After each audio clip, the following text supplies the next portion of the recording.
Umenifanya ibada ni kuabudu, umenipa kutumika chini ya pendo lako. Umenifanya ibada ni kuabudu, umenipa kutumika chini ya pendo lako.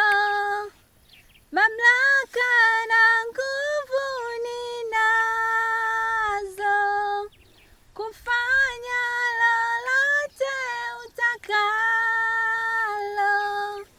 Mamlaka na nguvu ninazo, maana wewe upo ndani yangu, maana wewe upo ndani yangu.